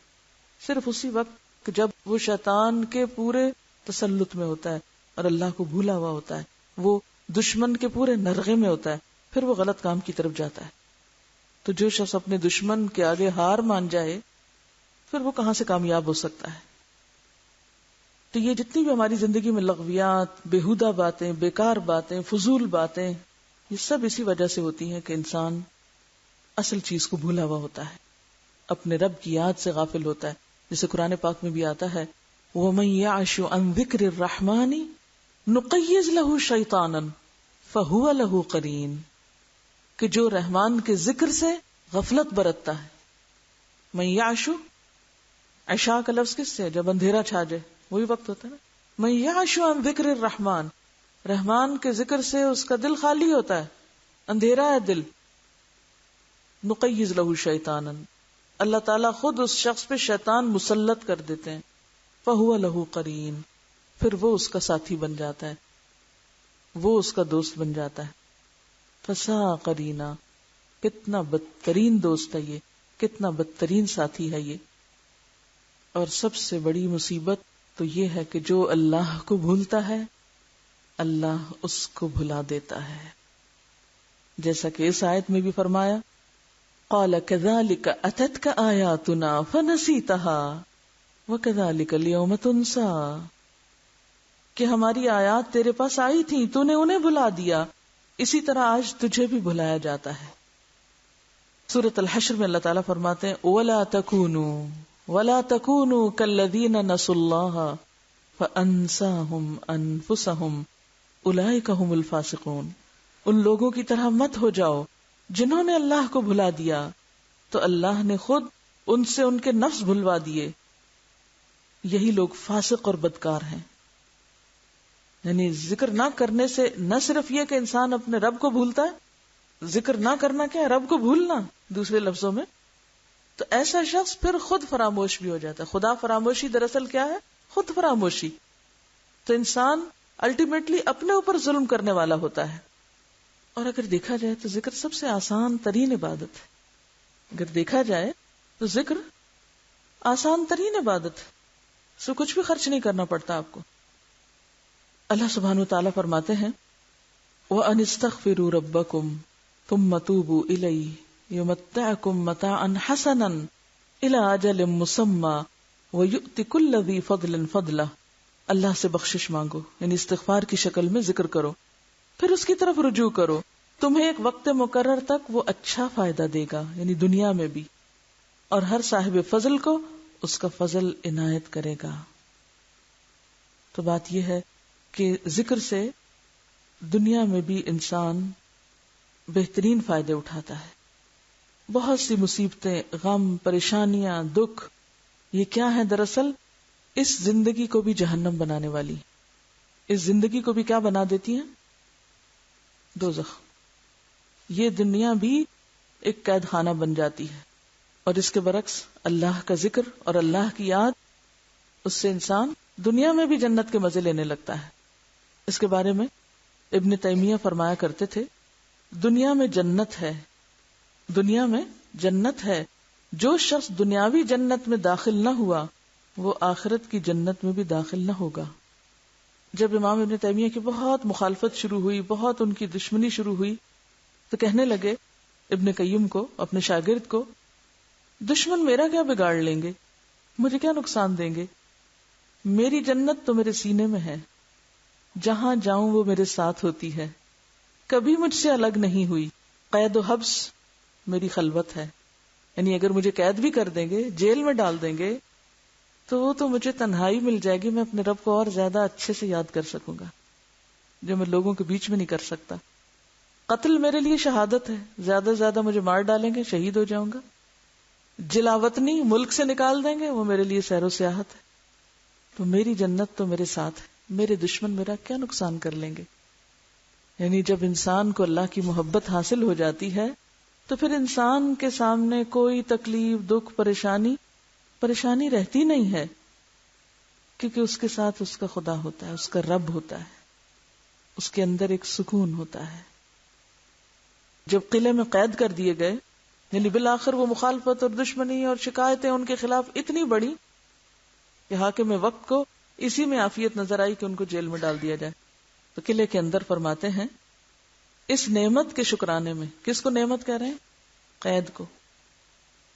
اس نعمت کے شکرانے میں یہ قلعہ سونے سے بھر کر خرچ کر دینا بھی میرے نزدیک کم ہے، اور میں اس نعمت کے عوض اس قدر سونا نثار کرنے کو بھی حقیر رقم تصور کروں گا کہ ان لوگوں نے مجھے ساری دنیا سے کاٹ کر جو الگ کر دیا، تو مجھے کتنی بڑی دولت مل گئی کہ میرے لیے اپنے رب کی یاد اور آسان ہو گئی، کہ پہلے تھوڑا وقت ملتا تھا، اب زیادہ وقت ملتا ہے اپنے رب کو یاد کرنے کا. ایک اور موقع پہ فرماتے ہیں دشمنوں نے مجھے قید و بند میں ڈال کر مجھ پہ جو احسان کیا ہے اور میرے لیے خیر و بھلائی کے اسباب مہیا کر دیے ہیں، میں ان کا عوض ادا کرنے سے قاصر ہوں. میں تو اس احسان کا بدلہ نہیں چکا سکتا. کس طرح نظر بدلتی ہے ایک انسان کی اس دنیا اور اس کے غموں کے بارے میں جب حقیقت میں وہ اپنے رب کا بندہ بن جاتا ہے، اس سے جڑ جاتا ہے. اور اگر دل میں پریشانی اور غم اور دکھ ہے تو یہ نتیجہ ہے اس بات کا کہ آپ اللہ سے جڑے ہوئے نہیں ہیں، کیونکہ یہ قرآن کہتا ہے من اعرض عن ذکری فإن له معیشۃ ضنکا. جو میری یاد سے غافل ہوگا، جو بندوں پہ تکیہ کرے گا، جو انسانوں کے سہارے ڈھونڈے گا، میں پھر اس کو انہی کے حوالے کر دوں. انسان کے اوپر دکھ تکلیفیں کیوں آتی؟ جب انسان اللہ کو چھوڑ کے بندوں سے مدد چاہتا ہے، بندوں کے آگے ہاتھ پھیلاتا ہے اور بندوں کے آگے روتا ہے اور بندوں سے مانگتا ہے، اور بندے اس کی توقعات پہ پورا نہیں اترتے، پھر وہ مارا مارا پھرتا ہے. ایک دفعہ فرمانے لگے قیدی وہ نہیں جو قید ہو جائے، قیدی وہ نہیں جو قید ہو جائے، قیدی تو وہ ہے جس کا دل دنیا کی خواہشات میں قید ہو جائے، دنیا کی محبت میں قید ہو جائے. یعنی قیدی وہ نہیں ہے جو جیل میں بند کر دیا جائے، قیدی کون ہے؟ جو دنیا کی محبت میں قید ہوا پھرتا ہے، وہ اس کو چین نہیں لینے دیتی. جب انہیں قید خانے میں بھیجا گیا اور دروازہ بند کر دیا گیا تو دیوار کے اندر کی طرف آ کے کہنے لگے فَضُرِبَ بَيْنَهُمْ بِسُورٍ لَهُ بَابٌ بَاطِنُهُ فِيهِ الرَّحْمَةُ وَظَاهِرُهُ مِنْ قِبَلِهِ الْعَذَابُ. کیا معنی ہے اس کا؟ اور ان کے درمیان ایک دیوار حائل کر دی جائے گی قیامت کے دن، لہو باب، جس کا ایک دروازہ بھی ہے، باطنہ فیہ الرحمہ، اس دیوار کے اندر والے حصے میں تو رحمت ہی رحمت ہے، وظاہرہ من قبلہ العذاب، اور اس کے بیرونی حصے میں سامنے عذاب ہے. صرف سوچ کا فرق ہے. جس شخص نے اپنے رب کو پا لیا ہو، اسے اس کی معرفت ہو گئی ہو، اس نے اپنے رب کو پہچان لیا ہو، جس کو واقعی ذکر کا سلیقہ آ گیا ہو، طریقہ آ گیا ہو، تو حقیقت میں اس کے دل کو ایسی ہی راحت اور اس کی قید تنہائی اس کے لیے ایسی ہی باعث رحمت بن جاتی ہے. ایسا ہی انسان وہ انسان ہوتا ہے جس کا نہ کوئی دشمن کچھ بگاڑ سکتا نہ دوست بگاڑ سکتا، کوئی اس کو کچھ نقصان کر ہی نہیں سکتا. ایسا انسان انسانوں کی مخالفتوں اور دشمنیوں اور نقصانوں سے اوپر اٹھ جاتا ہے. ابن قیم کہتے ہیں کہ آپ جیل کے اندر ٹھونسے ہوئے تھے، یعنی ایسا نہیں تھا کہ وہ اندر کوئی بہت بڑا کوئی لان تھا اور وہ ٹہلتے تھے، اور نہیں، ٹھونسے ہوئے تھے، اور اس قدر انتہائی تہدید اور بدتمیزی کا سلوک کیا جاتا تھا کہ بدن کانپ اٹھتا تھا. یعنی ان کے ساتھ بہت بدتمیزی سے لوگ پیش آتے تھے جیل کے. ذرا آپ اپنے آپ کو رکھ کے دیکھیں کہ کوئی آپ کو ایک جملہ کہہ دے تو آپ کا پارا کتنا ہائی ہوتا ہے، اور آپ کہاں کھڑے ہوتے ہیں، اور آپ کے دل کے اندر کی حالت کیا ہوتی ہے. اور وہاں اتنا بڑا عالم، 35 جلدوں میں ان کے فتاوی کبھی آپ نے دیکھے ہوں. کسی بھی اسلامی لائبریری میں جائیں، سب سے زیادہ والیوم ان کے نظر آئیں گے آپ کو، اتنی کتابیں لکھی. اس پائے کا عالم اور ایک معمولی سا انسان اٹھ کے اس کے ساتھ بدتمیزی کا سلوک کرے. چونکہ دل میں ذاتی بڑائی نہیں نا، اللہ ہی کی بڑائی، اس لیے کوئی پرواہ نہیں کہ کوئی کیا سلوک کر رہا ہے میرے ساتھ. ان کے شاگرد کہتے ہیں کہ ایسا سلوک کیا جاتا تھا کہ بدن کانپ اٹھتا. اس کے باوجود سارے لوگوں سے زیادہ طیب العیش تھے، یعنی خوش رہا کرتے تھے، سب سے زیادہ منشرح الصدر، ان کا سینہ کھلا ہوتا تھا، دل کے اندر کوئی گھٹن نہیں، سب سے زیادہ مضبوط دل والے، تمام لوگوں سے زیادہ خوش دل نظر آتے کہ نعمت اور زندگی کی تازگی اور رونق کے آثار ان کے چہرے پہ نمایاں دکھائی دیتے. یعنی وہ رونق صرف باہر نہیں، جب جیل میں گئے تب بھی ان کا چہرہ تر و تازہ تھا، وہاں بھی خوش نظر آتے تھے، مسکراتے ہوئے نظر آتے تھے. اچھا ہمارا حال کیا ہوتا ہے؟ 2 جملے کوئی غم کے سن لیں، کوئی پریشانی کی خبر سن لیں، جا کے پہلے شیشے میں ذرا شکل دیکھا کریں. شکلیں ہماری دیکھنے والی ہوتی ہیں اس وقت. اور یہاں حال کیا ہے کہ انتہا درجے کی بدسلوکی اور بدتمیزی کے باوجود بھی انتہائی خوش ہیں. خطرات اور وحشت کی گھٹائیں ہم پہ چھا جاتی. شاگرد کہتے ہیں کہ ہمارے اوپر ایسے ایسے خوف اور ایک پریشانی کے، دکھ کے اور غم کے اثرات ہوتے، چاروں طرف سے ہم خطرناک حالات میں گھر کر دل چھوڑ بیٹھتے، مایوس ہونے لگتے، طرح طرح کی بدگمانیوں کا ہمارے دل میں تانتا بچ جاتا.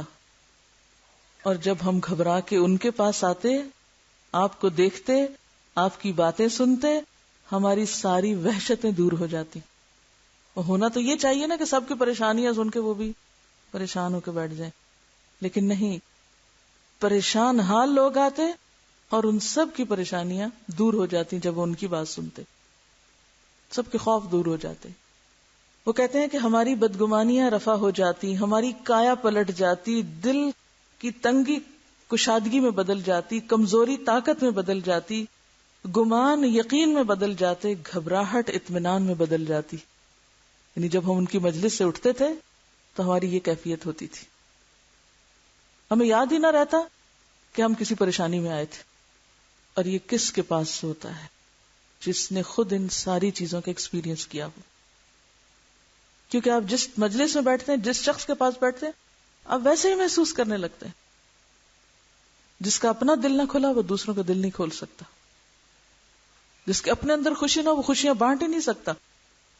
کیونکہ مایوس اور غمگین لوگ صرف مایوسیاں بانٹتے ہیں، صرف نفرتیں پھیلاتے ہیں، صرف ایک نیگیٹیوٹی عام کرتے ہیں، بدگمانیاں عام کرتے ہیں، وہ دلوں کو جہنم بناتے ہیں. اور صرف امام ابن تیمیہ ہی نہیں، اور بھی ائمہ کرام ہیں، اور بھی بزرگ ہیں. امام احمد بن حنبل بھی انہی میں شامل ہیں. ان کے بارے میں آتا ہے، امام احمد بن حنبل کہتے ہیں اگر بادشاہوں اور شہزادوں کو ہماری حالت کا صحیح پتہ چل جائے، ہمارے دل کی حالت وہ دیکھ لیں، تو وہ تلواروں سے لڑ کر بھی ہم سے یہ دولت چھیننے کو تیار ہو جائیں. یعنی جتنا سکون اور اطمینان ہمارے اندر ہے، کیونکہ ان پر بھی بڑی سخت آزمائشیں آئی تھی، فتنہ خلق قرآن کہ اس کی پاداش میں کس طرح ان پر کوڑے برسائے گئے اور کس طرح ان کو بازار میں ذلیل و رسوا کیا گیا، لیکن اس کے باوجود وہ مطمئن تھے، خوش تھے. کہتے ہیں کہ اگر ہاتھی پر بھی وہ کوڑے برستے تو تڑپ اٹھتا جتنے کوڑے ان پہ برسائے گئے. اتنی تکلیف اٹھانے کی ہمت کہاں سے آئی؟ یہ طاقت کہاں سے آئی؟ یہ اسی اللہ کی یاد سے آئی. ایک اور بزرگ کہتے ہیں بیچارے دنیا کے مسکین دنیا بھی چھوڑ گئے اور دنیا کی بہترین چیز کی لذت اور ذائقہ سے بھی بہرہ نہ ہو سکے. کسی نے دریافت کیا وہ بہترین چیز کیا ہے جو دنیا کی محبت میں پڑے ہوئے لوگوں کو پتہ ہی نہیں؟ فرمایا اللہ کی محبت اور اللہ کی معرفت اور اللہ کی یاد. جس نے اس کا مزہ ہی نہیں چکھا، جس نے یہ لطف پایا ہی نہیں، وہ مسکین ہے. اس نے دنیا سے کچھ بھی نہیں پایا، وہ تو خالی ہاتھ گیا. ظاہر ہے جو دنیا کمائی مال و دولت ہو تو پیچھے ہی رہ جاتا ہے نا. ایک اور بزرگ کہتے ہیں مجھ پہ ایسا وقت آتا ہے، یعنی ذکر اور اللہ کے کلام کی وجہ سے، کہ جس میں پکار اٹھتا ہوں کہ اہل جنت اگر ایسی حالت میں ہوں تو یقیناً بہترین زندگی میں ہوں گے. یعنی مجھے دنیا میں بھی بیٹھے بیٹھے اپنے دل کے اندر ایک جنت کی فیلنگ آنے لگتی ہے. اور یہ صرف اس وقت ہوتا ہے جب انسان کا اللہ سے تعلق بالکل خالص ہو جائے، کوئی دوسرا بیچ میں نہ ہو. اور جس شخص کا تعلق اللہ سے ٹوٹ جائے پھر اس کا حال پریشان حال ہوتا ہے. من اعرض عن ذکری فإن له معیشۃ ضنکا. نہ وہ اپنے وقت کا صحیح استعمال کر سکتا ہے، نہ اپنی صلاحیتوں کا صحیح استعمال کر سکتا ہے، نہ اپنی زندگی سے کوئی بہترین کام لے سکتا ہے. وہ ہر وقت ایک پریشان خیالی کا شکار ہے، بکھرے ہوئے حال والا ہے. اور کان امرہ فرطا. اسی لیے ہمیں قرآن پاک میں اس بات سے منع کیا گیا ہے کہ ایسے لوگوں کی کمپنی میں نہ بیٹھا جائے، ایسے لوگوں کی بات نہ مانی جائے جو اللہ کی یاد سے غافل ہوں. وَلَا تُطِعْ مَنْ أَغْفَلْنَا قَلْبَهُ عَنْ ذِكْرِنَا وَاتَّبَعَ هَوَاهُ وَكَانَ أَمْرُهُ فُرُطًا. وَلَا تُطِعْ مت اطاعت کرو. کس کی؟ من اغفلنا قلبہ عن ذکرنا، جس کے دل کو ہم نے اپنی یاد سے غافل کر رکھا ہے. غافل لوگوں کی صحبت سے، غافل لوگوں کی مجلس سے پرہیز کرو. کیوں؟ ان کا حال کیا؟ واتبع ہواہ، کیونکہ وہ تو اپنی خواہشات کے بندے، جس نے اپنی خواہشات کی پیروی کی. وکان امرہ فرطا، نتیجتاً اس کے کام کیسے کام ہوتے ہیں؟ ان آرگنائزڈ، بکھرے ہوئے. فرطا، کوئی سمجھ نہیں اس کو کیا کرنا اور کیا نہیں کرنا. تو جس شخص کی زندگی میں کوئی ترتیب ہی نہ ہو، تنظیم ہی نہ ہو، اس کو پتہ ہی نہ ہو اس نے سویرے کیا کرنا اور شام کیا کرنا ہے، اس نے اب کیا کرنا اور کل کیا کرنا ہے، تو ایسا شخص تمہیں بھی کیا بنا دے گا؟ کیونکہ صحبت کا تو اثر ہوتا ہے، وہ تمہیں بھی غافل کر دے گا. تمہارے اندر بھی اسی طرح کی بے ترتیبی اور پراگندہ خیالی اور پھر مایوسیاں اور پریشانیاں اور وہ ساری نیگیٹو چیزیں تمہارے اندر بھی آ جائیں گی. تو بات یہ ہے کہ ذکر کرنے والا نہ صرف یہ کہ خود خوش وقت ہوتا ہے، خود پرسکون ہوتا ہے، بلکہ اس کی مجلس میں بیٹھنے والے بھی پرسکون ہوتے ہیں. اسی طرح غافل شخص جہاں خود پریشانیوں کا شکار ہوتا ہے، اس کے پاس بیٹھنے والے بھی ویسے ہی پریشان خیال ہو جاتے ہیں. اب دیکھیں کہ غافل شخص کی ملاقات اور غافل شخص کی صحبت ایسے ہی ہے نا کہ جیسے مثلاً اگر آپ کہیں جا رہے ہیں گاڑی پہ، تو راستے میں کوئی آپ کی گاڑی روکے تو آپ کیا دیکھیں گے؟ دیکھ کے کیا کریں گے؟ یہ کیوں روک رہا ہے؟ یا تو کوئی دوست ہوگا تو یا پھر اجنبی ہوگا. اگر اجنبی ہو اور آپ کو روک رہا ہو راستے میں تو آپ کہیں گے اچھا وہ بیٹھ جاؤ، کوئی پتہ نہیں کون ہے، دشمن ہے، ڈاکو ہے، چور ہے، کون نہیں، اس سے خطرہ ہوتا ہے. تو بالکل اسی طرح جب آپ ایسے لوگوں کی مجلسوں میں بیٹھتے ہیں جو اللہ سے غافل ہیں، اللہ کی معرفت نہیں ان کو، تو زیادہ دیر جب آپ ان کی کمپنی میں گزارتے ہیں تو نتیجہ کیا ہوتا ہے؟ جو آپ کے دل میں بھی خیر ہوتی ہے وہ بھی چھن جاتی. ایک مرتبہ مولانا رومی سے کسی شخص نے دریافت کیا کہ دنیا کی مثال کیسی ہے. مولانا نے جواب میں نہایت خوبصورتی کے ساتھ دنیا کی مثال بیان کی.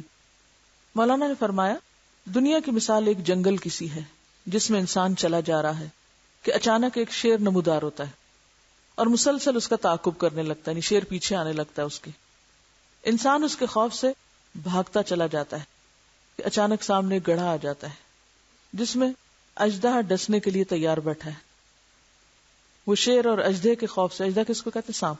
سانپ کے ڈر سے ادھر ادھر دیکھتا ہے.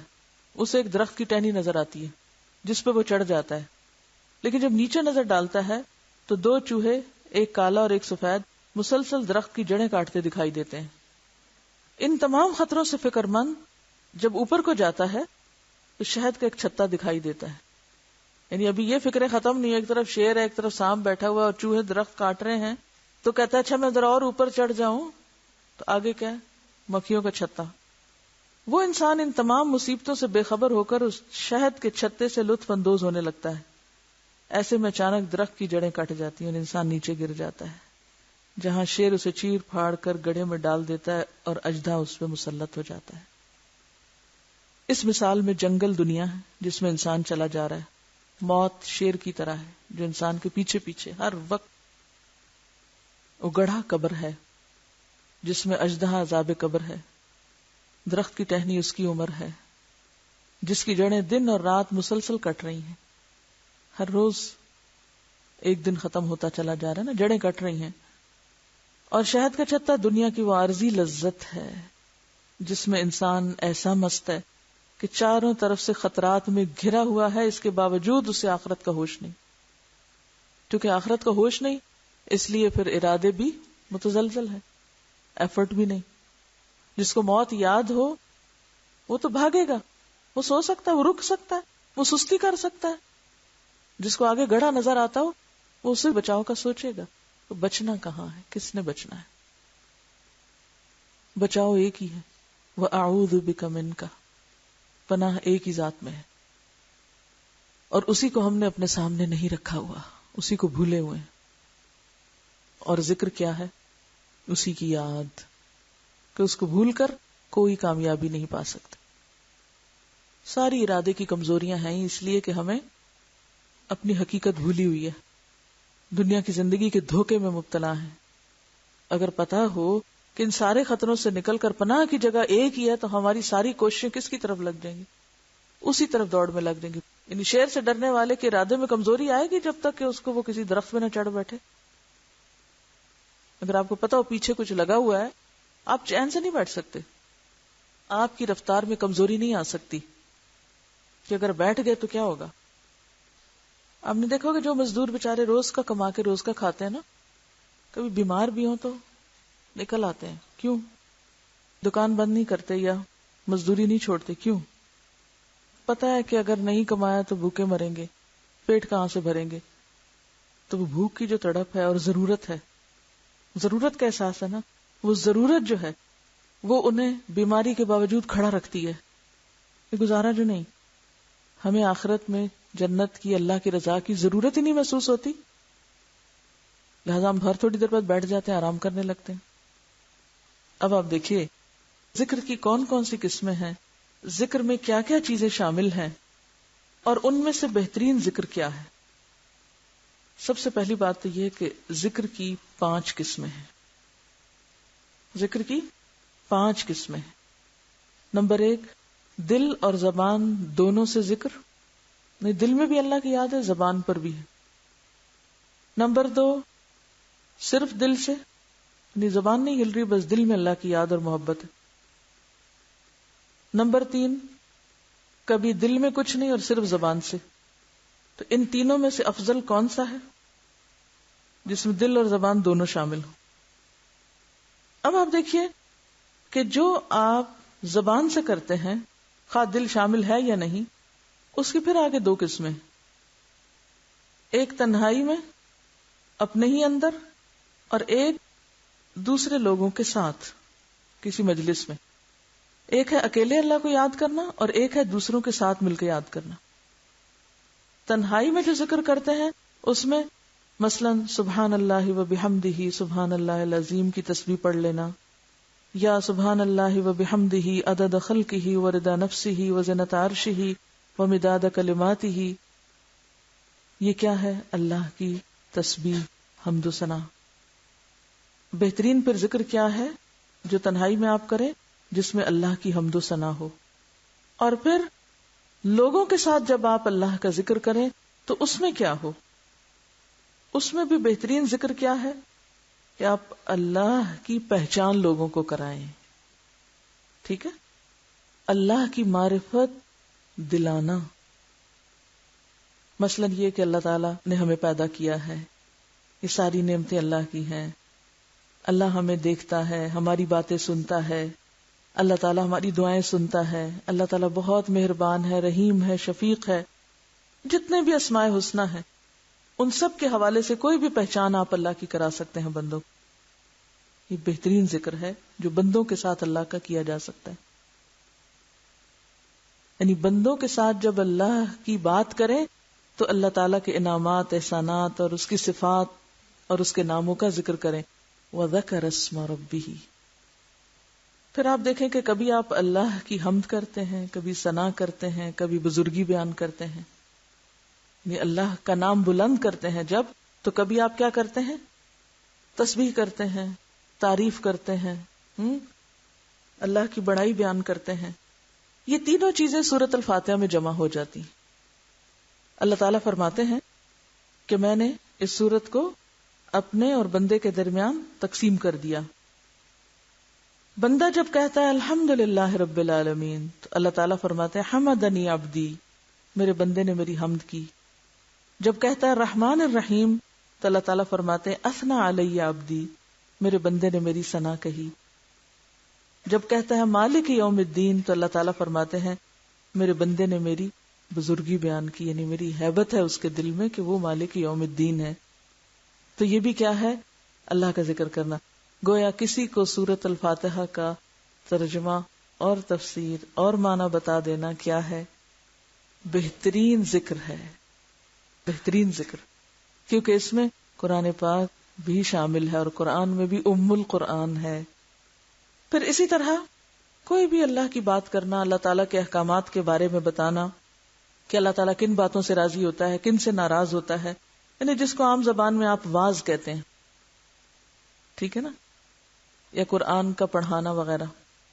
اب آپ دیکھیے کہ ذکر جو ہوتا ہے وہ دعا سے بھی افضل ہوتا ہے، کیونکہ اللہ تعالیٰ کی تعریف کرنا کیا ہے؟ اللہ کو یاد کرنا. اور دعا کرنا کیا ہے؟ اللہ سے کچھ مانگنا. حدیث میں آتا ہے جو میرا ذکر کرتے کرتے اپنی حاجت اور درخواست پیش نہ کر سکے، یعنی دعا ہی نہ مانگ سکے، میں اسے مانگنے والے سے بھی زیادہ عطا کر دیتا ہوں. یعنی انسان پہ کوئی دکھ پریشانی ہے اور وہ صرف ذکر شروع کر دے، درود شریف شروع کر دے، تو کیا ہوتا ہے؟ اگر وہ دعا نہ مانگ سکے تو بھی کیا ہوتا ہے؟ مانگنے سے بھی زیادہ مل جاتا ہے. اسی لیے ہم دیکھتے ہیں کہ یونس علیہ السلام جب مچھلی کے پیٹ میں گئے تھے تو انہوں نے یہ تو نہیں کہا تھا یا اللہ مجھ سے نکال، کیا کہا تھا؟ لا الہ الا انت سبحانک انی کنت من الظالمین. حضرت ایوب علیہ السلام کو جب تکلیف پہنچی تھی تو انہوں نے کیا کہا تھا؟ انی مسنی الضر وانت ارحم الراحمین. مانگا کچھ نہیں. آپ صلی اللہ علیہ وسلم دکھ اور تکلیف کے وقت کیا پڑھا کرتے تھے؟ لا الہ الا اللہ العظیم الحلیم، لا الہ الا اللہ رب العرش العظیم، لا الہ الا اللہ رب السماوات ورب الارض ورب العرش الکریم. اور اس میں کیا ہے؟ کچھ نہیں مانگا، صرف اللہ کو یاد کیا ہے. آپ صلی اللہ علیہ وسلم نے ایک شخص کو دعا کرتے ہوئے سنا، اللہم انی اسألک بانی اشہد انک انت اللہ لا الہ الا انت الاحد الصمد الذی لم یلد ولم یولد ولم یکن لہ کفوا احد. تو آپ نے فرمایا اللہ کی قسم جس کے ہاتھ میں میری جان ہے، اس شخص نے اللہ تعالیٰ کے ایسے نام کے ساتھ، ایسے اسم اعظم کے ساتھ دعا کی ہے جس کے ذریعے اگر دعا کی جائے تو قبول ہو جائے، سوال کیا جائے تو پورا کر دیا جائے. تو اس میں کیا ہے؟ مانگا کچھ بھی نہیں، بس یہ کہ اللہ اس لیے تجھ سے مانگتا ہوں کیونکہ تو ایک ہے، تیرے سوا کوئی الہ نہیں، تو اکیلا ہے، بے نیاز ہے، لم یلد ولم یولد ولم یکن لہ کفوا احد. تو یہ مانگنے کا انداز جو ہے جس میں صرف اللہ کا ذکر ہو، یہ عام دعاؤں سے بھی زیادہ افضل ہے. حضرت انس سے مروی ہے کہ وہ آپ صلی اللہ علیہ وسلم کے ہاں بیٹھے ہوئے تھے. ایک شخص نے نماز پڑھی اور دعا کی، اللہم انی اسألک بان لک الحمد لا الہ الا انت المنان بدیع السماوات والارض یا ذا الجلال والاکرام یا حی یا قیوم. مانگا کچھ نہیں. تو آپ صلی اللہ علیہ وسلم نے فرمایا اس نے اللہ کو ایسے اسم اعظم سے پکار لیا ہے جس کے ساتھ دعا کی جائے تو وہ قبول فرماتا ہے، سوال کیا جائے تو پورا کرتا ہے. وَذَكَرَ اسْمَ رَبِّهِ، پھر آ گئی نا وہی بات، اللہ کے اسماء الحسنى کے ساتھ مانگنا. وَلِلَّهِ الْأَسْمَاءُ الْحُسْنَى فَادْعُوهُ بِهَا، اللہ کے لیے ہیں اچھے اچھے نام، اسے ان ناموں کے ساتھ پکارو. اب آپ دیکھیے، ایک ہے ذکر کرنا، ایک ہے دعا مانگنا. اب دعا سے افضل بھی ایک چیز ہے اور وہ ہے قرآن، قرآن کا پڑھنا. تلاوت قرآن ذکر سے اور ذکر دعا سے افضل ہے. تو قرآن کا پڑھنا سوائے رکوع اور سجدے کے، کیونکہ اس میں منع کیا گیا ہے. ابن عباس سے مروی ہے کہ آپ نے مرض الوفات میں پردہ اٹھا کر دیکھا تو لوگ حضرت ابوبکر کے پیچھے صفیں بنا کر کھڑے تھے. آپ نے فرمایا لوگوں، مبشرات نبوت میں سے اب صرف اچھے خواب باقی ہیں جنہیں کوئی مسلمان دیکھتا ہے یا اسے دکھائے جاتے ہیں. خبردار، رکوع اور سجود میں قرآن پڑھنا منع ہے، اس میں صرف تسبیح ہوتی ہے. رکوع میں اللہ عز و جل کی عظمت و کبریائی بیان کرو اور سجدہ میں دعا کی کوشش کیا کرو، کیونکہ ایسی صورت قبولیت کے لیے زیادہ بہتر ہے، یعنی سجدے میں زیادہ دعا قبول ہوتی ہے. احمد، مسلم اور نسائی کی روایت ہے. اتل ما اوحی الیک من الکتاب واقم الصلاۃ ان الصلاۃ تنہی عن الفحشاء والمنکر ولذکر اللہ اکبر واللہ یعلم ما تصنعون. اتلو، تلاوت کیجئے، ما اوحی الیک من الکتاب، کتاب میں سے جو بھی آپ کی طرف وحی کیا گیا ہے، واقم الصلاۃ، اور نماز قائم کیجئے، ان الصلاۃ تنہی عن الفحشاء والمنکر، کیونکہ نماز تو بے حیائی اور برائی سے روکتی ہے، اور اللہ کا ذکر سب سے بڑی چیز ہے. یعنی تلاوت میں اور نماز میں بھی اصل چیز کیا ہے؟ اللہ کی یاد. یا دوسرا معنی یہ بھی کیا جاتا ہے کہ نماز اللہ کے ذکر کی سب سے بڑی قسم ہے، اور اللہ کو پتا ہے جو تم کرتے ہو. اس لیے محض تلاوت قرآن سے بھی افضل چیز کیا ہے؟ نماز. وَذَكَرَ اسْمَ رَبِّهِ فَصَلَّى، وہ ہائٹ ہے نماز. جو تلاوت قرآن کا پڑھنا نماز کے اندر ہوتا ہے وہ اس پڑھنے سے افضل ہے جو نماز کے بغیر پڑھا جاتا ہے. تو اس سے کیا پتہ چلتا ہے کہ ذکر کے بھی درجے ہیں. ایک درجہ ہے دعا مانگنے کا، ایک درجہ ہے ذکر کرنے کا، ایک درجہ ہے قرات کا، قرآن پڑھنے کا، اور ایک درجہ ہے نماز پڑھنے کا اور نماز کے اندر قرآن پڑھنے کا. آگے سے آگے، اوپر سے اوپر ہے نا. اور یہاں بھی کیا وَأَقِمِ الصَّلَاةَ کے بعد کیا فرمایا؟ وَلَذِكْرُ اللَّهِ أَكْبَرُ. تو ایک معنی اس کا کیا بنتا ہے کہ نماز اللہ کا سب سے بڑا ذکر ہے. اب بات یہ ہے کہ ذکر کی جو مختلف قسمیں ہیں ان میں پھر افضل ترین ذکر کیا ہوا؟ نماز، اور اس سے کم پھر قرآن. اور قرآن کے ذکر یا تلاوت کے بھی دو طریقے، ایک خود پڑھنا اور ایک دوسروں کے ساتھ پڑھنا، شیئر کرنا، یعنی اس کو سیکھنا اور سکھانا.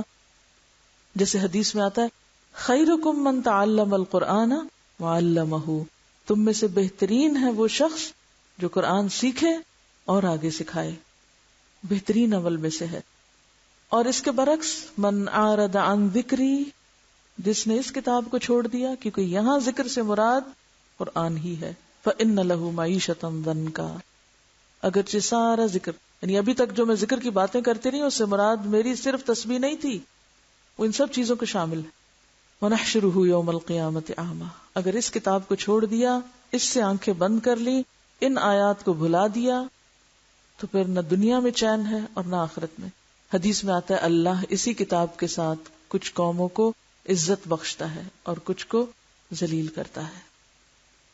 یہاں ایک آخری بات یہ یاد رکھیے کہ ہماری اکثریت جو ہے ذکر کو اس طرح لیتی ہے جیسے کوئی جادو منتر ہو. جب ذکر کا لفظ بولا جاتا ہے تو اس کو عموماً ورد، وظیفہ اور منتر اور بس برکت کی چیز کے طور پر لیا جاتا ہے. اور وہ بھی کب کیا جاتا ہے؟ جب کوئی مشکل پیش آتی، اور اس کے بھی خود ساختہ طریقے ایجاد کیے ہوئے. کوئی پریشانی ہوئی، کوئی تکلیف ہوئی، یہ اتنے ہزار پڑھ لو، یہ اتنے ہزار پڑھ لو. تو یاد رکھیے کہ ذکر الہی کوئی جادو منتر نہیں ہے. ہم بھی دنیا کے فائدے اور برکتیں اور پتہ نہیں کیا کیا سمیٹنے کے لیے اسی طرح بغیر سوچے سمجھے الٹے سیدھے وظیفے کرتے رہتے ہیں. کبھی آدھی آیت، کبھی کوئی حصہ، کبھی کچھ، اور قرآن کی وہ آیت کسی کانٹیکسٹ میں ہوتی ہے اور وہ کسی اور ہی مقصد کے لیے اس کو پڑھ رہے ہوتے ہیں.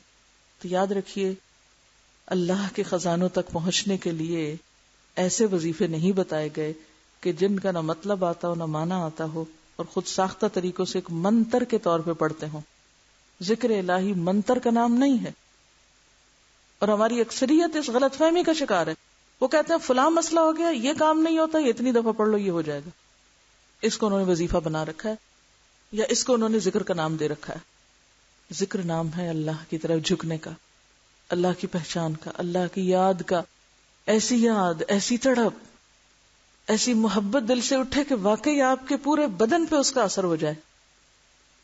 کبھی تو وہ آیتیں سنے تو کیا ہو، انما المؤمنون الذین اذا ذکر اللہ وجلت قلوبهم واذا تلیت علیہم آیاتہ زادتہم ایمانا وعلی ربہم یتوکلون. یہ ہوتا ہے ذکر کہ اللہ کا نام آ جائے تو ان کے دل دھڑکنے لگتے ہیں. بالکل ایسے ہی جیسے کسی عام انسان کے لیے اس کے دنیاوی محبوب کا نام آ جائے تو اس کی نبضیں تیز ہونے لگتی ہیں. وَإِذَا تُلِيَتْ عَلَيْهِمْ آيَاتُهُ، اور جب اس کی آیتیں ان پہ پڑھی جاتی ہیں زادتہم ایمانا، تو ان کا ایمان ایک دم بڑھنے لگتا ہے، دل میں ایک لہر اٹھنے لگتی ہے، پورا جسم اس سے متاثر ہوتا ہے. اور یہ کون لوگ ہوتے ہیں؟ الذین یستمعون القول فیتبعون احسنہ. یہ ہے ذکر کا اثر ان کی زندگیوں میں. تو ذکر کا اصل معنی ہے اللہ کی یاد. اور اللہ کی یاد کا کیا مطلب ہے؟ یعنی یہ بھی قابل توجہ چیز ہے. ہم یہ پھر ترجمہ ہی کر رہے ہیں اللہ کی یاد، جو سب کو پتا ہے. کیا یاد؟ اللہ کی محبت، اللہ کے خوف، اللہ کے دیدار کے شوق، اللہ کی قدرت، اس کے کمالات، اس کی نشانیوں کو دیکھ کر انسان کا دل پھڑک اٹھے، تڑپ اٹھے، وجد میں آ جائے، ہل جائے. وجلت قلوبہم، خواہ یہ ایک لمحے کے لیے ہو، کیونکہ یہ کیفیت آئے گی ہر چیز پہ نظر ہی بدل جائے گی، ہر چیز مختلف نظر آنے لگے گی. اور پھر دل واقعی اللہ کے لیے ایسے بے قرار رہنے لگتا ہے جیسے کوئی اپنے کسی عزیز ترین دوست کے لیے بے قرار رہتا ہے. محبوب ترین چیز کے لیے جیسے کوئی شخص بے قرار ہوتا ہے نا، دل میں ایک تڑپ ہوتی ہے، کب ملوں اس سے، کب دیکھوں اس کو، کب بات کروں اس سے. پھر یہ کیفیات انسانوں کے لیے نہیں، اللہ کے لیے ہونے لگتی ہیں.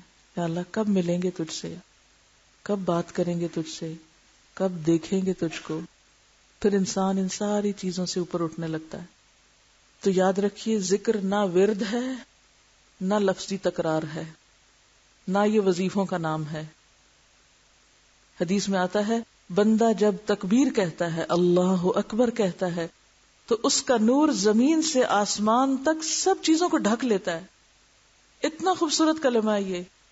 لیکن ہم جب نماز میں اللہ اکبر اللہ اکبر اللہ اکبر کرتے رہتے ہیں، اذان اور یہ پتہ ہی نہیں کیا کہا جا رہا ہے، تو اس وقت بھی ایسے ہی نور پھر نکلتا ہے اور ایسے ہی ڈھکتا ہے سب کچھ. ایک دفعہ اللہ اکبر کہنا کافی ہے اگر آپ دل سے کہہ رہے ہیں، کہ اس کے لیے 1000 یا 5000 کی شرط نہیں ہے جیسے کتابوں میں لکھا ہوتا ہے اتنی دفعہ یہ فلاں چیز پڑھیں تو آپ کو یہ معرفت حاصل ہوگی. کوئی ایسی چیز حدیث سے ثابت نہیں. رسول اللہ صلی اللہ علیہ وسلم نے ایک بار خطبے میں فرمایا، جو شخص لا الہ الا اللہ کو اس طرح کہے کہ خلط ملط نہ ہو تو اس کے لیے جنت واجب ہو جاتی. حضرت علی بن ابی طالب نے پوچھا خلط ملط ہونے کا کیا مطلب ہے؟ فرمایا دنیا کی محبت اور اس کی طلب میں لگ جانا، یعنی دنیا کا کتا بن جانا مراد اس سے یہ. یعنی جو لا الہ الا اللہ پڑھتا ہے سچے دل سے تو پھر وہ کس کا طالب بن جاتا ہے، وہ کس کا مرید ہوتا ہے؟ من اراد الاخرۃ، وہ پھر آخرت کا طلبگار ہو جاتا ہے کہ وہاں رب سے ملاقات ہونی ہے، وہاں صبح شام دیکھیں گے اپنے رب کو. دنیا کی چیزوں کی اٹریکشن ختم ہو جاتی، پھر کم ہو جاتی ہے. رسول اللہ صلی اللہ علیہ وسلم نے فرمایا جو شخص لا الہ الا اللہ اخلاص کے ساتھ کہے، اخلاص کے ساتھ، وہ جنت میں داخل ہوگا. پوچھا گیا لا الہ الا اللہ کا اخلاص کیا ہے؟ کیونکہ ہم تو آدھی حدیث لے لیتے ہیں نا، لا الہ الا اللہ پڑھ لی جنت میں بس داخلہ کنفرم ہو گیا، ٹکٹ مل گیا، بس سب جانے کی دیر ہے، چاہے جو مرضی کرو. تو آپ نے کیا فرمایا؟ جو اخلاص کے ساتھ کہے. لوگوں نے پوچھا اخلاص کیا ہوتا ہے؟ وہ شرط لگ گئی نا ساتھ، اخلاص کے ساتھ. فرمایا وہ آدمی کو اللہ کی حرام کی ہوئی چیزوں سے روک دے. اخلاص کیا ہے؟ جو اللہ کی حرام کردہ چیزوں سے انسان کو روک دے. مثلا جھوٹ، چوری، بدکاری، یہ سب حرام ہے. تو لا الہ الا اللہ جو سچے دل سے پڑھا ہو تو وہ کیا ہوتا ہے؟ انسان کو ان ساری چیزوں سے روک دیتا ہے، تب وہ جنت میں جانے کا مستحق بنتا ہے. آپ صلی اللہ علیہ وسلم نے فرمایا جو شخص اس حال میں مرے کہ اس نے گواہی دی ہو کہ اللہ کے سوا کوئی الہ نہیں اور میں اللہ کا رسول ہوں، اور یہ بات اس کے قلب سے نکلی ہو، دل سے نکلی ہو، وہ ضرور جنت میں داخل ہوگا. ایک دوسری روایت میں آتا ہے جو اس بات کو جان لے کہ اللہ اس کا رب ہے، ان الذین قالوا ربنا اللہ، اور میں خدا کا رسول ہوں، اس نے دل سے اس کا یقین کیا ہو تو جہنم کی آگ اللہ اس کے لیے حرام کر دیتا ہے. کیونکہ جب یہ باتیں دل سے نکلتی ہیں، جب یہ ذکر واقعی دل کا حصہ بنتا ہے تو ہو نہیں سکتا کہ انسان کا عمل نہ بدلے. ہمارے اعمال کیوں نہیں بدلتے؟ ہم زبان سے ہی صرف رسمی ذکر کرتے رہتے ہیں، وظیفے پڑھتے رہتے ہیں، لیکن حقیقی معنوں میں اللہ کو یاد نہیں کرتے. اللہ سے دعا ہے کہ وہ ہمیں ذاکرین میں شامل کر لے، واقعی ہمارے دلوں، دماغوں، خیالوں، روح میں اللہ کی یاد سما جائے. وآخر دعوانا ان الحمد للہ رب العالمین. سبحانک اللہم و بحمدک نشہد ان لا الہ الا انت